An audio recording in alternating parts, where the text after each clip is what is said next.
Clasificación A. Apto para todo público.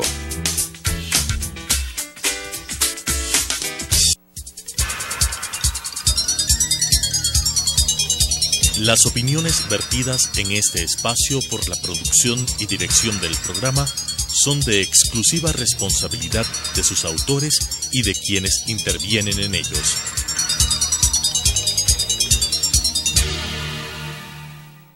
Sucesos presenta Punto de Vista, pensamiento libre y crítico. Día a día buscaremos diferentes visiones para la comprensión de la realidad del tercer milenio. Punto de Vista, un espacio que une noticia, análisis y opinión. Bienvenidos.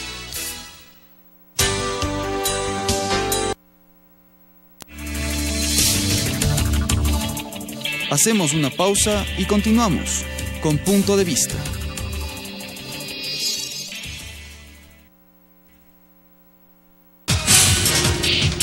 Telesucesos es el primer noticiero de texto en la televisión ecuatoriana.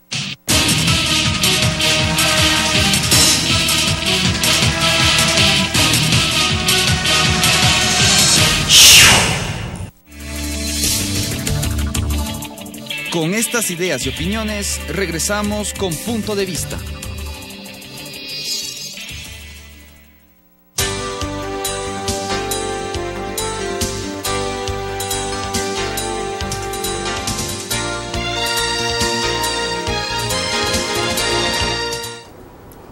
Gracias por continuar con nosotros. Como le habíamos anunciado, damos la bienvenida al doctor Patricio Benalcázar. Él es adjunto en Derechos Humanos de la Defensoría del Pueblo. Doctor Benalcázar, ¿cómo están trabajando ustedes el tema de derechos humanos y protección en las zonas de desastre? Fuera de micrófono usted me decía la importancia de trabajar con la población que está en riesgo en este momento, ya sea en albergues, perdieron sus hogares. ¿Cómo precautelar sus derechos? Bueno, Claudia, muchas gracias por la oportunidad de poder conversar con ustedes y a la audiencia. Efectivamente, en temas de desastres, en temas de emergencias, es bien importante tomar en cuenta de que las personas se encuentran en mayor vulnerabilidad. Esto da lugar fundamentalmente a que situaciones que ya existen en la sociedad se exacerben. Por ejemplo, el tema de acoso sexual, eventual explotación infantil, la pregunta violencia de doctor, género, ¿se exacerban familiar o se evidencian al estar más involucrados con las zonas? Las dos cosas, Claudia. Se evidencian por un lado, sin duda, pero se exacerban más porque están en situaciones de mayor vulnerabilidad.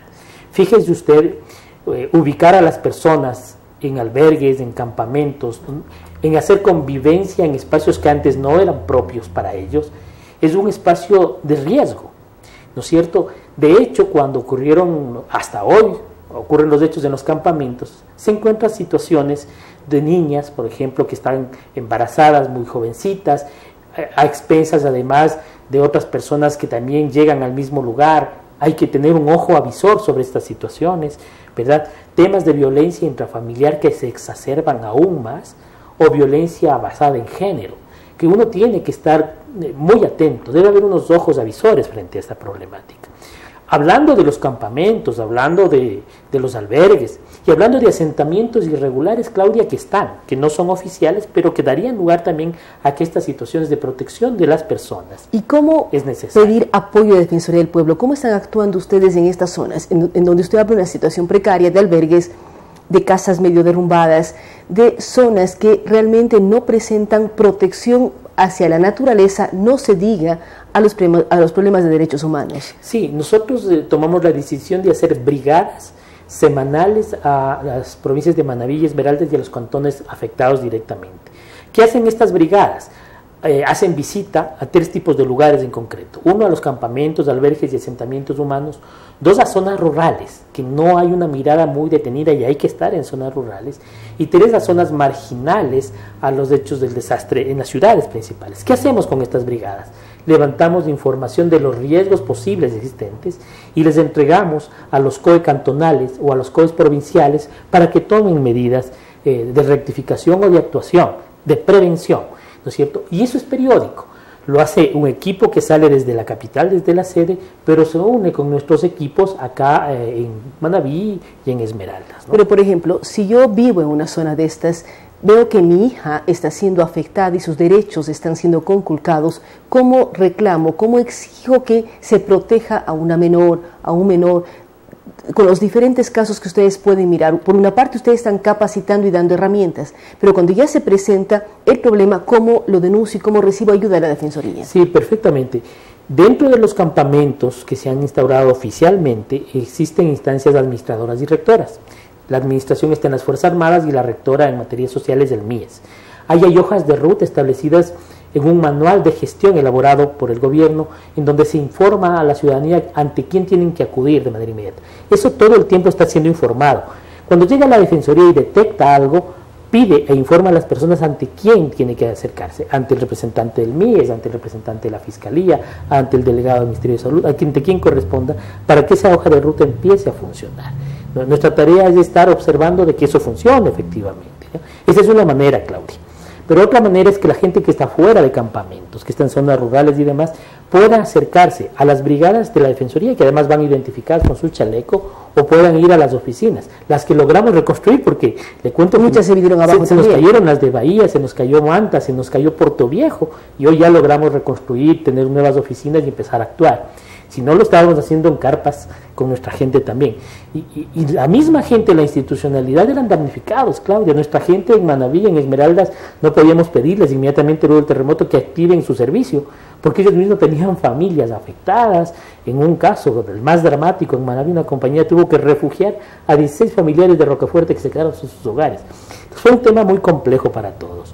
El trabajo nuestro fue llevar a nuestros equipos en alianza con las agencias de Naciones Unidas, en particular ha sido con el ACNUR, que nos han apoyado técnica y financieramente para que estas brigadas puedan funcionar adecuadamente. No, son temas todos muy importantes, pero yo quiero reiterar el tema. Si yo detecto cosas, muchas personas estamos yendo de manera permanente a la zona de desastre y visibilizamos problemas de maltrato, de problemas o de violencia intrafamiliar.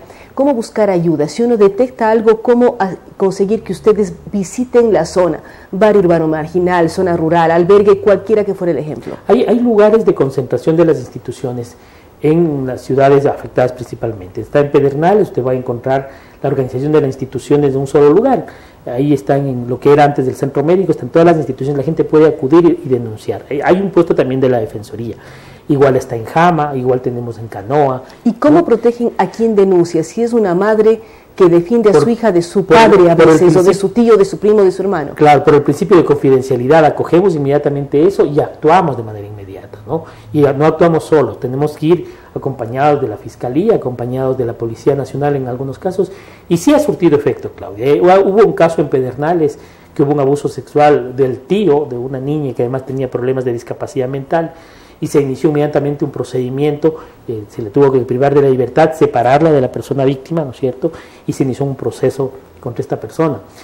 Sí ha habido actuaciones, hay que estar todo el tiempo vigilante. La gente tiene y puede acercarse, ya hay puntos de encuentro en estos lugares del desastre, y eso ha sido bueno, eso ha sido positivo en términos de respuesta estatal, y la Defensoría ha observado esto, ¿no es cierto? Ahora hay temas estructurales que hemos notado que son de preocupación, que no es por ahora, sino que se evidenciaron. Y se evidenciaron y son necesarios para cualquier tipo de emergencia. Yo tomaba nota de algunos de ellos. Por ejemplo, hay un tema que tenemos que reiterar. La gente no está bien informada de los proyectos, programas o bonos que tiene el Estado para enfrentar estas crisis. La gente no está bien informada qué tipo de garantías tiene dentro de un campamento. La gente no está bien informada cómo acceder al bono de la vivienda, cómo registrarse en este registro único de damnificados. Entonces estamos requiriendo a las instituciones del Estado responsables de esto que informe a la gente. Eso es muy importante. Es un tema estructural. Además es un derecho el acceso a la información totalmente precisa, pertinente y oportuna. Y oportuna, para que la gente tome decisiones prontas. Yo quiero dar un ejemplo concreto. En zonas rurales, en Manabí y en Esmeraldas, la gente no sabía hasta cuándo estaba vigente el registro único de damnificados, que terminó el 15 de julio. Y no pudieron registrarse, y vaya usted, y son zonas que han sido afectadas. Entonces estamos haciendo un requerimiento para ver si se amplía en zonas rurales este registro único de damnificados, para que accedan a los beneficios porque también han sido damnificados. Pero ¿qué ha ocurrido? Que ha habido problemas de información, ¿no es cierto? Este es un tema estructural. El otro tema estructural es el enfoque de la ruralidad, Claudia. Yo personalmente fui a un par de de zonas rurales, de comunidades que quedaban 27 a 30 kilómetros para adentro de las zonas. Fui a una zona que se llama Río Muchacho, a 30 kilómetros para adentro de Canoa, que es monte adentro, como se dice acá, ¿no es cierto? A pie en muchas partes. Y encontramos cerca de 500 personas, más o menos 97 familias, con las casitas destruidas, viviendo afuera. Su escuelita estaba en buen estado, pero su profesora pidió el cambio inmediato porque no quería quedarse en esa zona. Le dieron el cambio en el ministerio, los niños van a quedarse sin escuela. Ese tipo de cosas vive la ruralidad y ese tipo de situaciones tiene que afrontarse, ¿no? Otro ejemplo que quisiera dar de la ruralidad, habían colegas del Midubi que hacían visitas para recoger datos de las afectaciones y les decían, pero necesitamos el contrato de arriendo de la persona de esta casa que se cayó, y en el campo un contrato de arriendo en ninguna parte del país. Además, normalmente si es que existe contrato está dentro de la casa que se cayó. Pero en el campo no hay. Y tampoco hay, pero si hubiese existido, está dentro de una casa que se cayó. Se extravió. Debería haber otras fórmulas, ¿no es cierto? Declaraciones juramentadas, reconocimiento del lugar, alguna fórmula que facilite desde un enfoque de la ruralidad y no desde lo urbano exclusivamente el acceso a derechos de esta población. Ese es un tema estructural, Claudia. Es un tema estructural y es un tema que hay que ir trabajando caso a caso. Así es que gracias al doctor Benalcázar, Patricio Benalcázar, recordamos que él es adjunto de la Defensoría del Pueblo, trabaja específicamente en el área de derechos humanos. Con él hemos hablado sobre lo que se está haciendo en la zona de desastre en Manabí y Esmeraldas. Él es muy claro al hablar que, además de los problemas que se han presentado por el sismo del 16 de abril y las réplicas que seguimos viviendo todo el tiempo, también se evidencian temas que ya estaban presentes. Lo importante es que la ciudadanía esté informada, sepan cuáles son sus derechos, cuáles son sus obligaciones, la forma de denunciar si visibiliza algo, y estas son las brigadas que la Defensoría del Pueblo está enviando permanentemente. Además, conectar con todo lo que son los COE cantonales, el MIES y las entidades que pueden apoyar y proteger los derechos de los ciudadanos de estas dos provincias del país. Nuevamente, gracias al doctor Patricio Benalcázar. Vamos a una pausa, luego de la cual estaremos dialogando con el presidente del Colegio de Arquitectos de Pichincha, Andel Guayasamín. Hacemos una pausa y continuamos con Punto de Vista.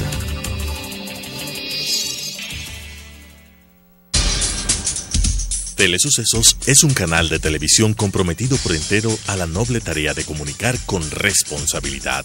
Somos un medio de comunicación que educa, informa y entretiene con una probada ética profesional. Canal 29 se identifica plenamente con la nueva televisión de vanguardia. Somos Telesucesos, porque Quito TV.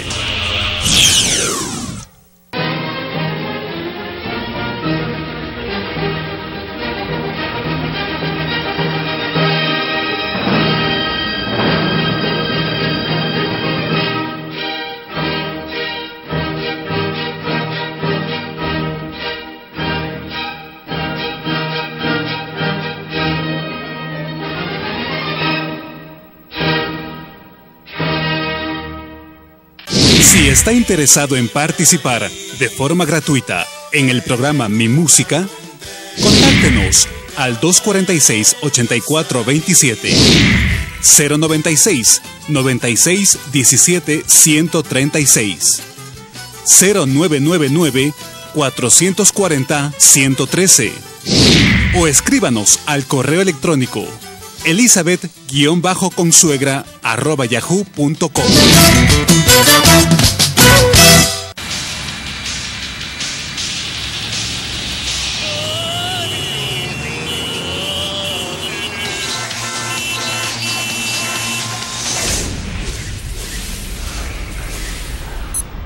Tómelo con calma.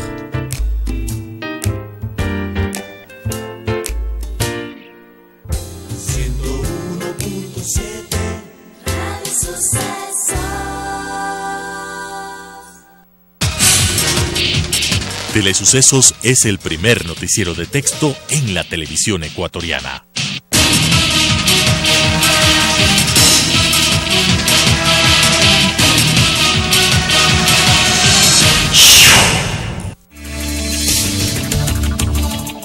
Con estas ideas y opiniones, regresamos con Punto de Vista.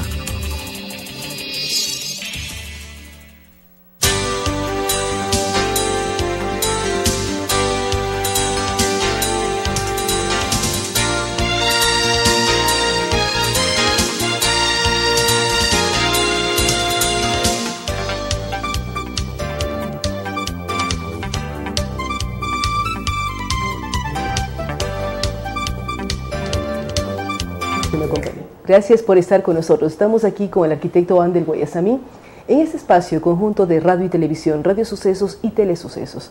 Con él queremos hablar sobre este acuerdo que se firmó con el municipio del Distrito Metropolitano de Quito para, conjuntamente con el Colegio de Arquitectos de Pichincha, empezar a trabajar y ver lo que puede suceder con la solución alterna en el puente Guayasamín, el túnel Guayasamín. ¿Cómo analizar esto? ¿Cómo hacer que la ciudadanía participe? Precisamente aquí han estado varios grupos, Andel, unos a favor, otros en contra de esta solución vial. ¿Cómo buscar buenas soluciones que involucren a los diferentes sectores en el tema de movilidad en Quito? Buen día, Claudia, y gracias por esta gentil invitación. Sin duda es importante considerar de que el rol del Colegio de Arquitectos siempre ha sido un rol técnico, profesional, en relación a los principales problemas de nuestra ciudad y de sus ciudadanos y ciudadanas. En esa perspectiva, nuestra actuación siempre será, digamos, intervenir con una voz calificada, una voz, digamos, absolutamente en el orden de lo técnico, profesional, respecto de cada uno de los problemas que nos preocupan. En el caso concreto de la solución denominada Guayasamín, en honor además a mi fallecido tío pintor, de hecho... además es muy bueno que un sobrino esté involucrado en la solución que lleve el nombre del tío. Así es la vida, o sea, el otro día me preguntaron, una persona que no me conocía, que cómo me llamaba, le dije Andel Guayasamín, y él me respondió, como el túnel.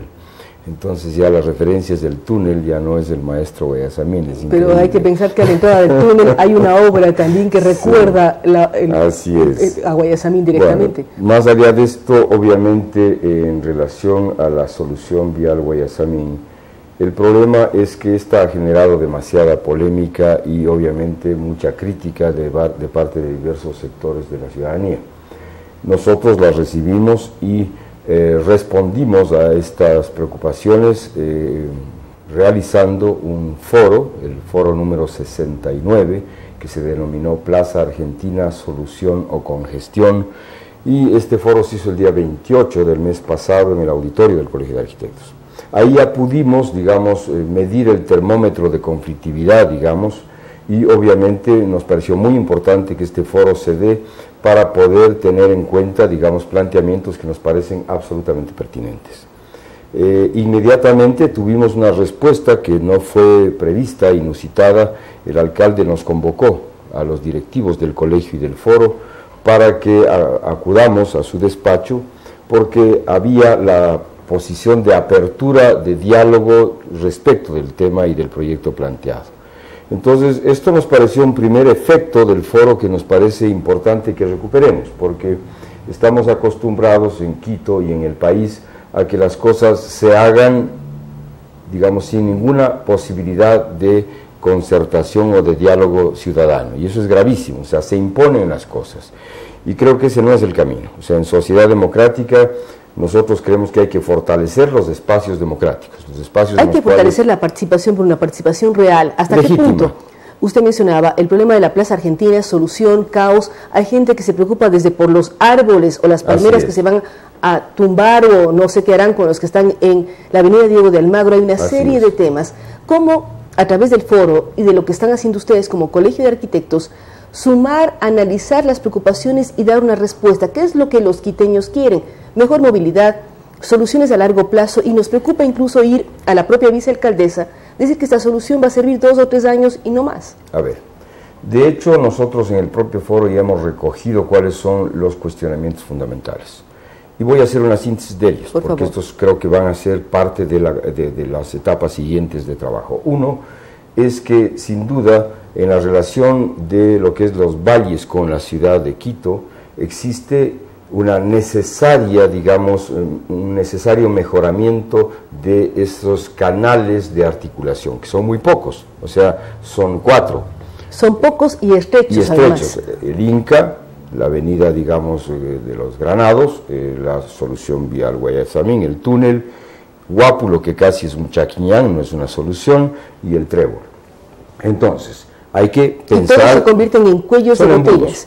Pero lo importante es pensar que también Quito, por la tasa del crecimiento del parque automotor, particularmente privado, que ha estado entre el 8 a veces hasta el 12% en la última década, no es posible traer más vehículos privados a Quito, porque vamos a seguir incrementando la congestión, ¿sí? Entonces, además, de hecho, esto supone que si llega todo este flujo a la ciudad, a 200, 300 metros de la Plaza Argentina vamos a tener congestión, es decir, que no hay solución, ¿sí? ¿Cuál es la alternativa? Es generar propuestas de transporte público masivo entre el valle y la ciudad, entre los valles y la ciudad, porque es Los Chillos y Cumbayá y Tumbaco. Entonces, esa es una primera línea fundamental de acción, o sea, no podemos seguir simplemente resolviendo los flujos vehiculares infinitos de vehículos particulares. Si yo tengo una alternativa digna, eficiente y segura de un transporte público masivo desde el valle, yo tomo eso y llego a la ciudad. Entonces, esto es un tema fundamental que tiene que ser tratado. Lo otro es que a estas alturas, principios del siglo XXI, ya las soluciones estas duras de pasos elevados no son las más eficientes. Y está demostrado de que obviamente generan espacios residuales que son peligrosos, que son además centros inclusive de delincuencia en muchas ciudades y en la propia ciudad de Quito esto ha pasado. Por lo tanto, es importante rever esa situación y buscar otras alternativas técnicas que permitan que la solución se dé o a superficie o bajo nivel.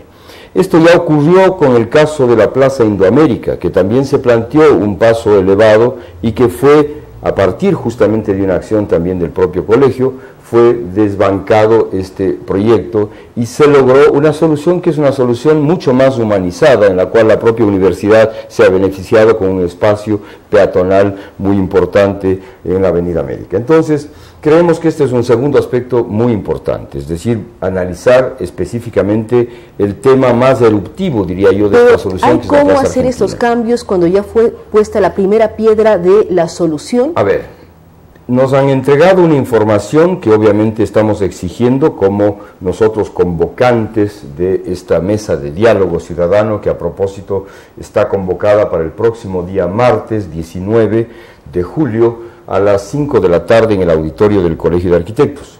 Y toda persona, todo colectivo, toda institución que tenga planteamientos para mejorar esta solución, bienvenida sea en este auditorio, en esta ágora democrática, para poder recoger estos planteamientos y formularlos al municipio para que la solución técnica pueda ser modificada o mejorada. Ese es el destino final de este proceso. Pero obviamente lo podemos hacer porque se nos ha planteado oficialmente de que este proyecto tiene 4 fases y que la última de ellas es la ejecución de las obras en la Plaza Argentina. Pero obviamente las otras, como están concatenadas, ¿no es cierto?, nosotros tenemos una premura de tiempo en el sentido de que podamos efectivamente plantear no solamente una concertación de intereses, que nos parece fundamental, porque a veces en un espacio de esta naturaleza no es que todo se pueda hacer, ¿sí? Pero si logramos que lo fundamental se haga, sí creo que estamos haciendo un apoyo y un aporte a la ciudad. No, todo esto es importante. El foro, usted nos dice, es el próximo martes a las 5 de la tarde en el Colegio de Arquitectos. En el Colegio de Arquitectos. Para que la ciudadanía acuda, sepa qué se va a hacer y dé opciones o de sus preocupaciones para que sean incluidas en, sobre todo en lo que tiene que ver con la Plaza Argentina. Los otros procesos, usted dice, hay 4 etapas, las otras etapas ya no se pueden modificar, en qué proceso están y cómo buscar lo que usted decía, que exista transporte masivo entre los valles y Quito y no generar más flujo de vehículos privados de manera permanente. A ver, lo primero es que las etapas de lo que entendemos, porque justamente hemos pedido toda la información y esa información nos está llegando entre el día de hoy y hasta el día lunes, y esto supone que tenemos un primer tramo que hace que el tráfico desde la González Suárez no llegue a las 6 de diciembre, sino que aquel tráfico que viene por la González Suárez en el sentido de irse hasta el valle tenga una vía de acceso colateral directo, primera cosa.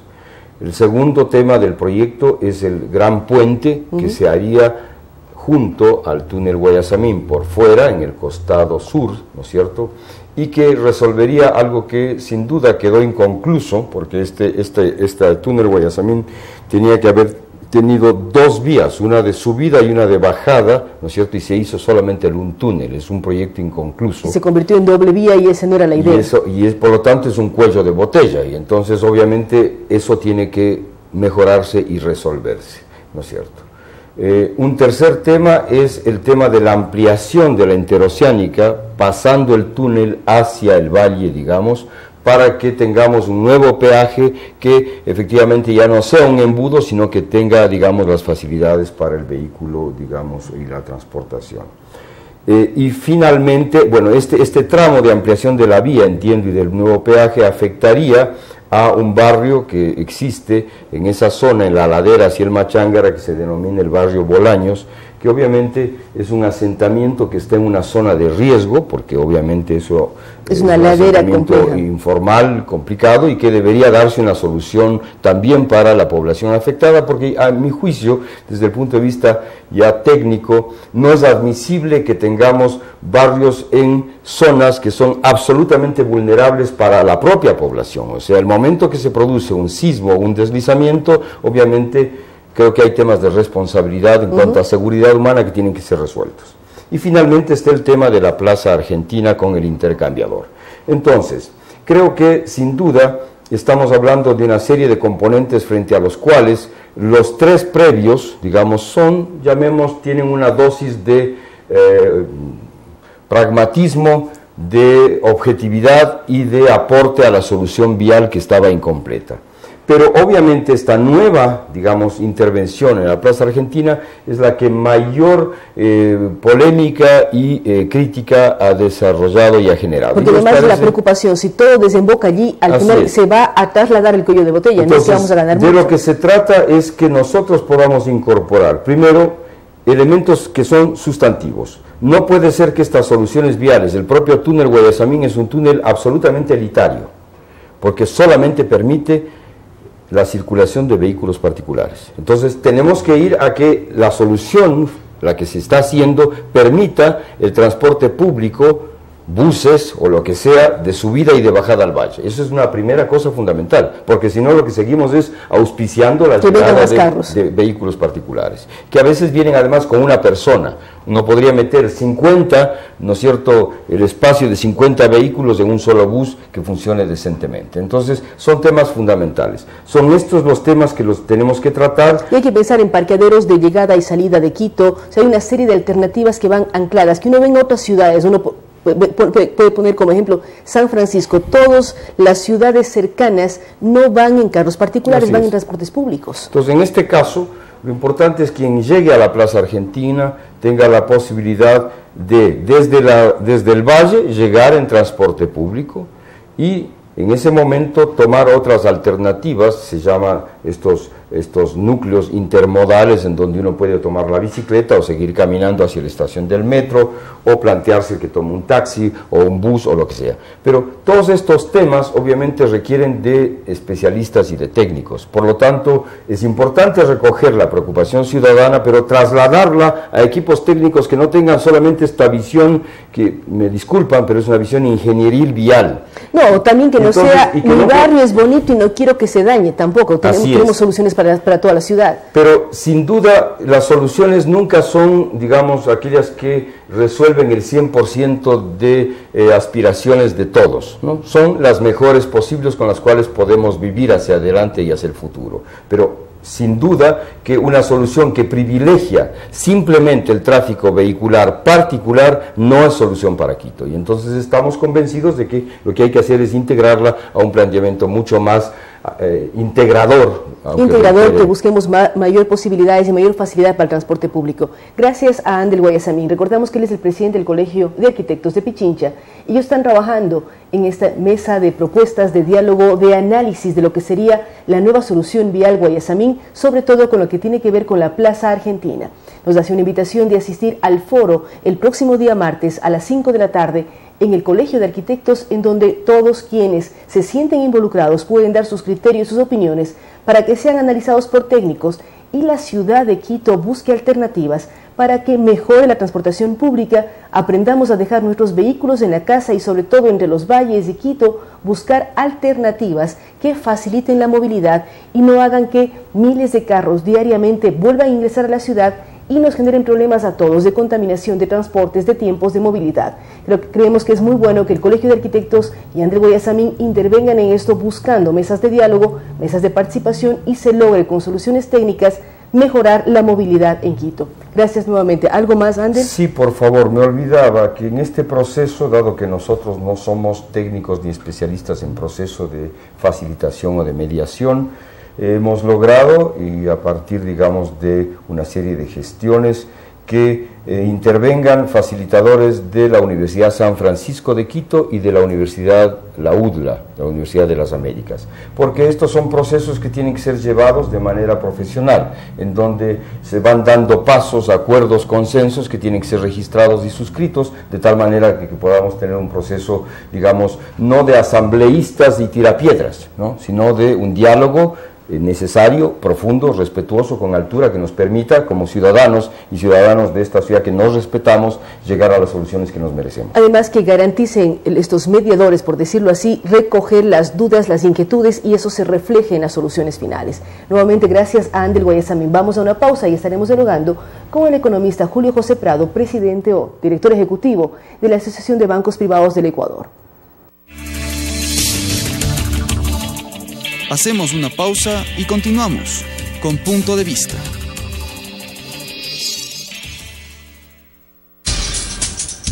Telesucesos es un canal de televisión comprometido por entero a la noble tarea de comunicar con responsabilidad. Somos un medio de comunicación que educa, informa y entretiene con una probada ética profesional. Canal 29 se identifica plenamente con la nueva televisión de vanguardia. Somos Telesucesos, porque Quito te ve.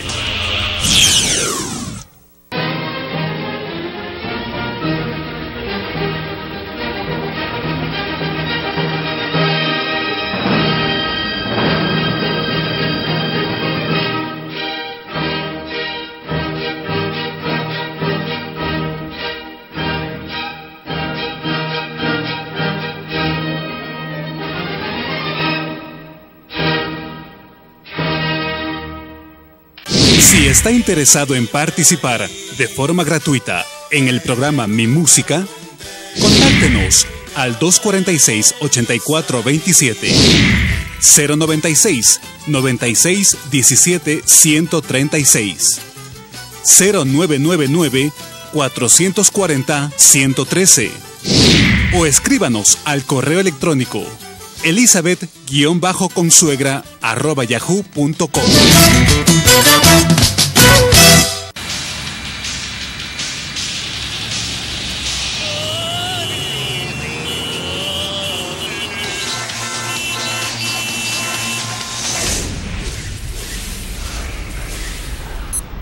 Tómelo con calma.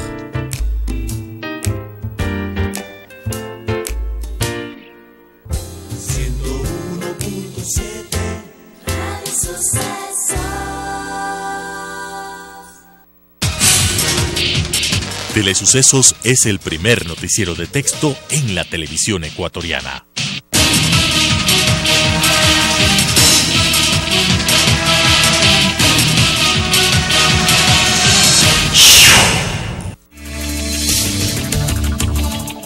Con estas ideas y opiniones, regresamos con Punto de Vista.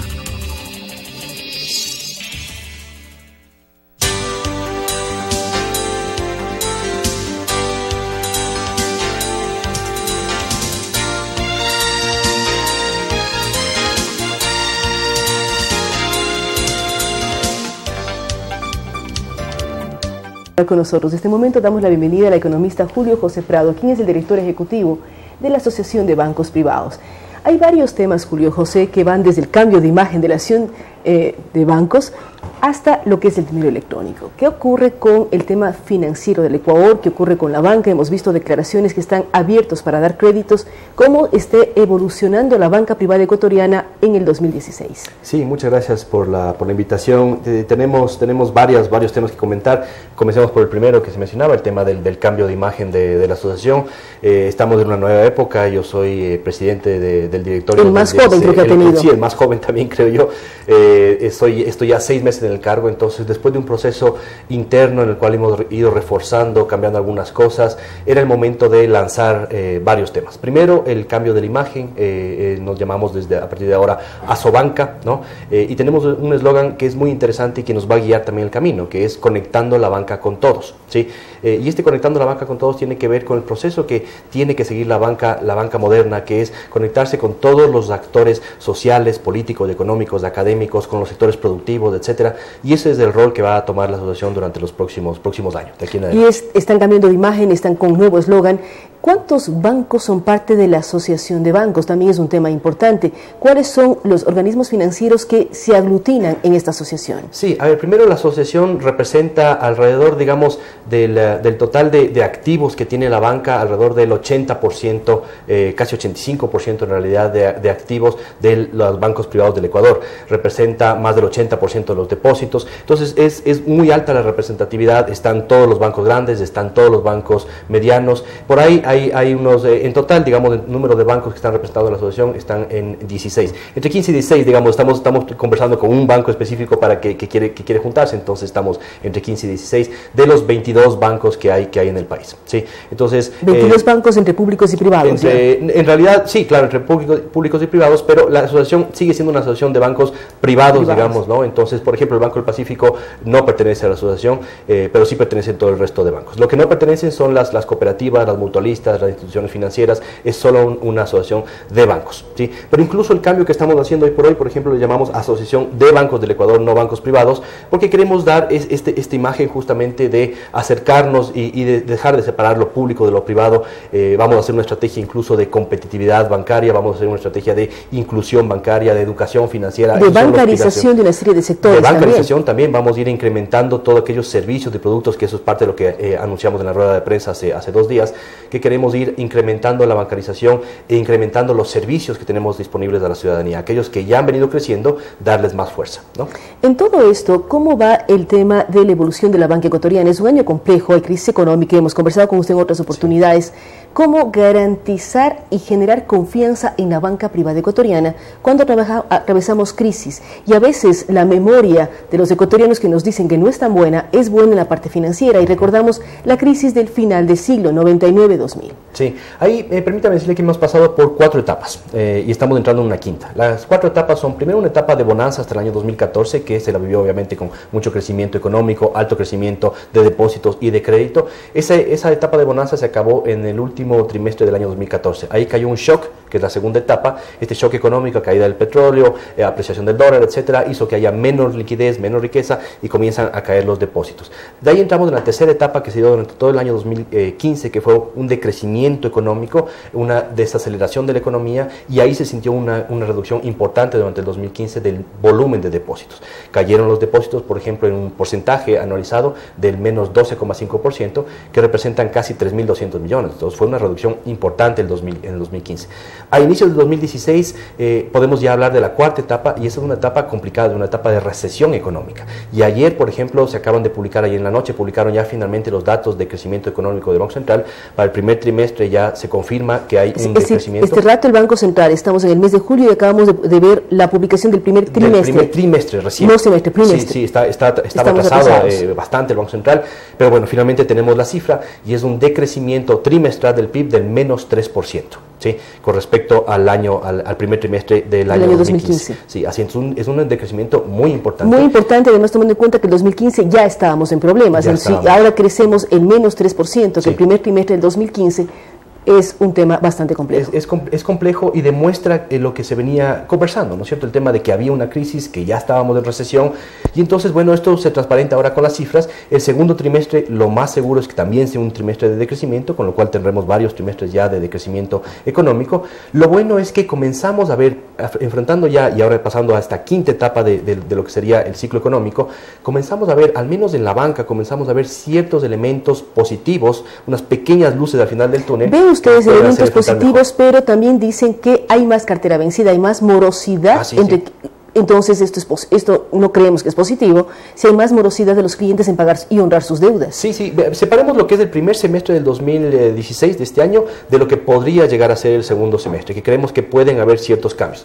El primer semestre entonces todavía, primero se revierte la tendencia de crecimiento de depósitos, está muy fuerte que acabo de decir que hubo, y eso es bueno, porque se revierte, es decir, hacia el segundo trimestre comienza a crecer. ¿Sí? Crecimiento en depósitos. Ya tenemos por primera vez el mes de junio, es el primer mes en el cual tenemos un crecimiento ya positivo en términos anualizados de depósitos. Y en lo que va del año, en todo el sistema bancario privado, hemos tenido un crecimiento de depósitos, incluido el Banco del Pacífico, de alrededor de 1.200 millones de dólares. Si le quitamos al Pacífico, si quisiéramos analizar así, es alrededor de 800 millones de dólares en el primer semestre del año. De depósitos ya realizados, o sea, crecimiento de depósitos efectivos. Y eso es bueno, porque al inicio del año nosotros veíamos que si se mantenía la tendencia, obviamente los depósitos iban a seguir cayendo. Ventajosamente vimos que esto no ha sido así, ¿no? Más bien tenemos un repunte pequeño todavía, ligero, pero es un repunte al fin, un cambio de tendencia. En términos de créditos, ¿qué es lo que está pasando? Por el lado del crédito, más bien hemos visto que la banca durante el 2015 tuvo que restringir el crédito porque obviamente como hubo menos liquidez, había menos depósitos, no había otra forma de trabajar en forma técnica. Y durante el primer semestre de este año, más bien la banca comenzó a ofertar nuevamente créditos. Pero cuando salía a ofertar la banca se encontraba con que la demanda de crédito, es decir, lo que las personas querían era mucho menos crédito que antes. Entonces, por ejemplo, las empresas estaban diciendo, ¿sabe qué? No es un buen momento para endeudarme, sí es cierto que me está ofreciendo crédito, pero prefiero no tomarlo. En el sector automotor, por ejemplo, la gente de la Asociación de Automotores tiene una cifra muy interesante, muy sencillita. ¿Cuánta gente efectiviza realmente el crédito que se le ha dado para comprar un auto? Normalmente en épocas de bonanza hasta el año 2014 era el 95%. Altísimo, porque a uno le llaman de los bancos de la tarjeta a decir usted tiene un crédito para auto. Claro, un crédito para auto, tómelo, efectivícelo, está listo. No, simplemente firma y se lleva el auto. El año pasado ese porcentaje cayó del 90% al 70% y hoy por hoy está alrededor del 30%. Entonces, del crédito ya listo, aprobado y demás, solo el 30% se efectivizan para comprar el vehículo. Eso demuestra que la gente está con temor y esta reducción. Pero que no hay problemas de desempleo, hay otros problemas que habría que analizar. ¿No? Esto es parte de todo el entorno económico, este problema. Ya hemos entrado en una crisis de confianza, no solo una crisis económica, y este es un tema que hay que irlo revirtiendo. ¿Cómo se presenta el segundo semestre? Y esto es importante. Nosotros hicimos una rueda de prensa hace 2 días y anunciamos que vemos ciertos elementos, entonces, en este tema de que el crédito comienza a crecer ligeramente, este elemento de que ligeramente ha crecido el petróleo y creemos que hay cierta estabilidad por ese lado también. Creemos que por ejemplo, ayer ya se habla del crudo ecuatoriano en $36, está medio estable, ya no estamos perdiendo, pero tampoco ganando mucho, pero hay estabilidad allí. Al menos parece que hemos retomado algo de estabilidad y algo de crecimiento pequeño, puntual, pero no estamos en los 20 que estuvimos al inicio del año, que era muy complicado. El riesgo país también ha caído, estaba en ciertos momentos del año estuvo en 1.700 puntos, ahora está en 960, una cosa así. Es decir, pese a que tuvimos terremoto incluido en abril, el tema financiero empieza a reflotar, por decirlo así. Digamos que gracias al buen manejo que hicieron los bancos en el año 2015, esta situación económica no se complicó y además la crisis económica no se contagió a los bancos.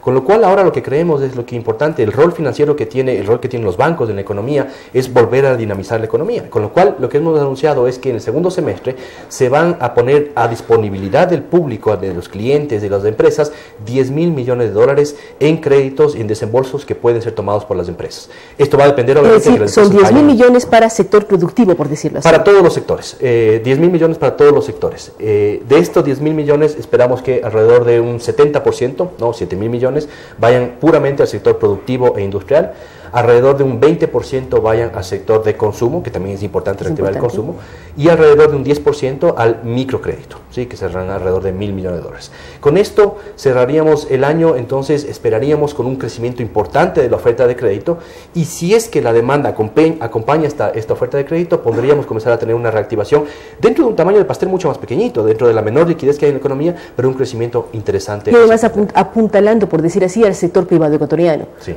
De todos estos parámetros, usted habla entonces que hay organizaciones financieras fuertes, sólidas, confiables, que están incluso abriendo nuevas líneas de crédito. ¿Qué ocurre con la relación Asociación de Bancos, Asobanca, y el mundo público en lo que tiene que ver con el famoso dinero electrónico? ¿Cómo se está manejando? Porque vemos declaraciones del gobierno, declaraciones de ustedes, y a veces no logramos comprender si la banca privada va a empezar a utilizar el dinero electrónico y en qué parámetros se daría esto. ¿Cómo generar confianza? Ustedes también publicaron una encuesta en donde los ecuatorianos no confían en el dinero electrónico por más que nos vendan y nos den una serie de beneficios. Sí, los diálogos han sido complicados en los últimos 2 meses, no se puede mentir, digamos, hemos tenido hasta hace 2 meses, hace 3 meses incluso, teníamos reuniones técnicas profesionales de buen nivel con los técnicos del Banco Central para ver algunos mecanismos de trabajo en este tema del dinero electrónico. En los últimos 2 meses el tema no solo que se ha politizado, sino que se ha polarizado, ya no hay medias tintas, ya no se puede decir me gusta pero quisiera cambiar esto, simplemente todo es o te gusta o no te gusta, y eso es un entorno en el cual no podemos trabajar en forma adecuada. Y es cierto, según esta última encuesta que realizamos, el 71% de las personas de entre Quito y Guayaquil, el promedio, dicen que no confían en el proyecto de dinero electrónico en sí mismo, sin importar quién lo maneje. Entonces, obviamente con ese nivel de desconfianza es complicado poder hacer que los bancos se junten a un proyecto que en un año como este, ya complicado de por sí, puede generar más desconfianza en todo el sistema bancario y demás y todo eso. Con lo cual, lo que nos han dicho los bancos y la posición de la asociación es, mire, tenemos otras prioridades durante este año, hemos anunciado un cambio de imagen, un cambio de estrategia, estamos poniendo a disponibilidad del público estas líneas de crédito que estamos conversando. El dinero electrónico, dentro de todo lo que tenemos que hacer para reactivar la economía este año, es un tema marginal para la banca. Es un proyecto del Banco Central, es un proyecto no del sistema bancario privado, con lo cual habrá uno u otros bancos que decidan posiblemente ingresar, pero la asociación de bancos y la mayoría de bancos que están representados en la asociación han decidido no participar. ¿Qué es lo que la gente tiene recelo? ¿Por qué no hay confianza en los respaldos? ¿En qué la gente no confía en un dinero que en teoría debería ser muy fácil de uso, más seguro? ¿Qué ocurre con los respaldos? ¿Qué es lo que la gente desconfía en este proceso? Básicamente el tema de seguridad relacionado con el que tengamos una cuenta que es de dinero electrónico, si está respaldado o no está respaldado, y el hecho de que el Banco Central lo maneje. Esos son los 3 elementos, digamos, que están generando desconfianza e inseguridad para que pueda adoptarse de mejor forma el tema. El primero, seguridad, se pueden generar una serie de mecanismos, se pueden poner una serie de nuevas normas, etcétera, para que se lo pueda mejorar. El tema de que haya respaldo o no haya respaldo, nosotros hemos dicho, por ejemplo, que si es que el Banco Central insiste en mantener este proyecto vivo y que siga funcionando, creemos que es importante que esté respaldado el dinero, no solo en activos líquidos, sino en dólares o en oro, constantes y sonantes, y que esto se lo ponga a nivel de una ley orgánica. Pensábamos que ese es un buen tema.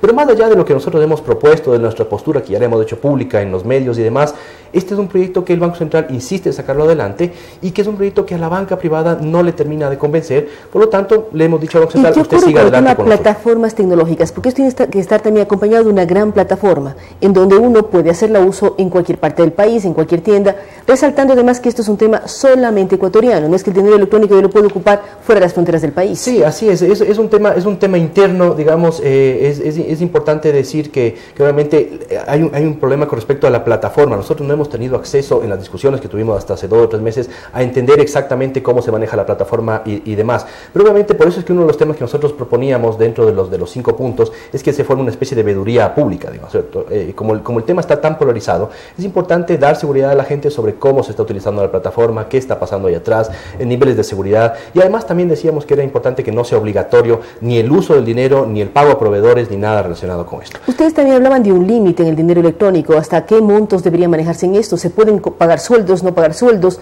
¿Qué tipo de pagos deberían hacerse de acuerdo a la banca privada en base a dinero electrónico? Sí, una de las propuestas era justamente que si es que a nivel internacional se utiliza el mecanismo de billetera móvil, dinero electrónico, para hacer micropagos, lo lógico era que podamos bajarle el monto, porque el monto actual es de $9,000 a nivel mensual. Nos parece que es demasiado alto, porque eso implica que uno puede casi que ir a comprarse un vehículo, ¿no es cierto? Y ese no es el mecanismo de dinero electrónico. Entonces, si la canasta básica está en alrededor de $700 mensuales, nosotros pensamos que en ese nivel tienen que mantenerse los topes de dinero electrónico, porque si no se comienza a generar dudas con respecto al respaldo, la emisión orgánica, si es que está mucho dinero ahí, genera incluso incentivos para que les roben las personas del celular, etcétera. Todos estos temores que tiene la ciudadanía, que pueden ser infundados algunos, pero que son temores reales que hace que no despegue el dinero electrónico. Con lo cual, en realidad el problema de fondo es que la gente comienza a cansarse del debate del dinero electrónico.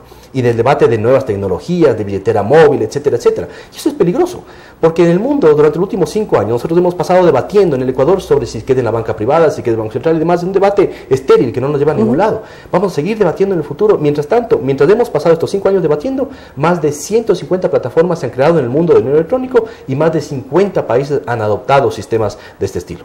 Siempre en el mundo privado, obviamente, ¿no? Entonces este debate, si es que es público-privado, no nos lleva a ningún lado. El Banco Central ha decidido ponerle mucha fuerza, hay propaganda, hay una serie de presupuestos que se están haciendo, es incluso un proyecto ya más político que técnico, y la banca privada en ese sentido, más bien hemos dicho, no es nuestra prioridad, sigan adelante, pónganle seguridades, pónganle confianza, etcétera, respaldo, y pasemos adelante. Sí. Y ustedes en las otras propuestas, en cambio, que tienen mayor apertura de créditos, ¿cómo va a ser la tramitología para acceder a un crédito? Porque es lo que las personas que en un momento dado necesitan crédito se ven en problemas. ¿Cuáles son los trámites? ¿Cómo agilizar para que una persona en el sector productivo pueda acceder a dinero fresco? Sí, permítame cerrar con este tema de las tarjetas y demás. Además, lo que nosotros hemos dicho a la ciudadanía es que la banca tiene ya varios servicios disponibles que vienen no solo del último año, sino que vienen creciendo y madurando en la última década incluso, que son las tarjetas de crédito y débito, ¿no? Transferencia de online, el tema de las sucursales no bancarios, todo esto que se llaman los bancos del barrio, el Mi Vecino, el Servipago, todo eso son sucursales no bancarios. Y por ejemplo, el número de tarjetas, tengo aquí el dato, vino decreciendo ligeramente el número de tarjetas hasta finales del año pasado, pero hoy por hoy hemos recuperado alrededor de 5 millones de tarjetas que se tarjetas de crédito. Y de débito, sí, de débito son 5 millones de tarjetas estas son de crédito, tarjetas de crédito 5 millones y de débito alrededor de 2 millones de tarjetas de débito.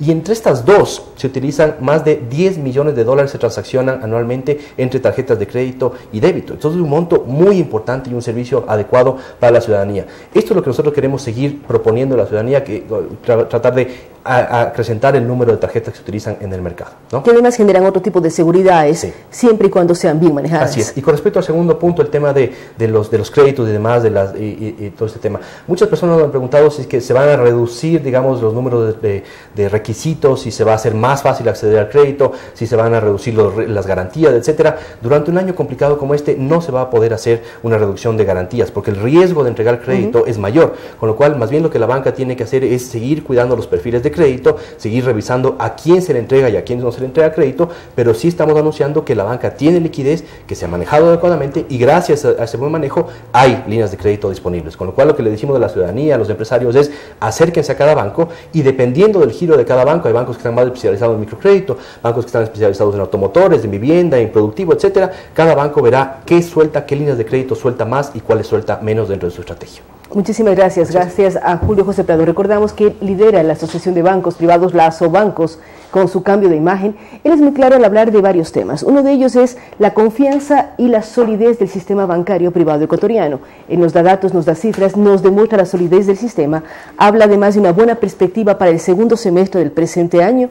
Habla de los problemas que hemos enfrentado 2014, 2015 y primer trimestre de 2016, pero ahora él dice hay luces, vemos que hay un crecimiento, hay más depósitos, por primera vez en algún tiempo durante el último mes se creció en el tema de depósitos y también la banca privada ofrece nuevos créditos, nuevas alternativas para reactivar el sector productivo. Hablan de 10 millones de dólares para que se prestan ya para los diferentes sectores. 10 mil millones, perdón. Me comí un cero. 10 mil millones que van a reactivar los sistemas. Además, él es muy claro al hablar sobre el dinero electrónico. Ellos hablan como Asobanca, que no serán parte de él. Hay bancos que pueden tomar la opción, pero lo importante es generar confianza, generar tranquilidad en todos los sectores. Todos tenemos la posibilidad de mover mucho o poco dinero y lo importante es confiar. Y él dice, la banca ecuatoriana es confiable.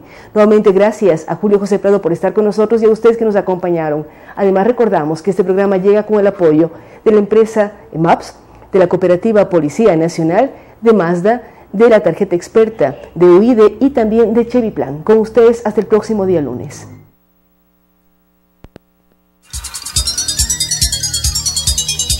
Las opiniones vertidas en este espacio por la producción y dirección del programa son de exclusiva responsabilidad de sus autores y de quienes intervienen en ellos.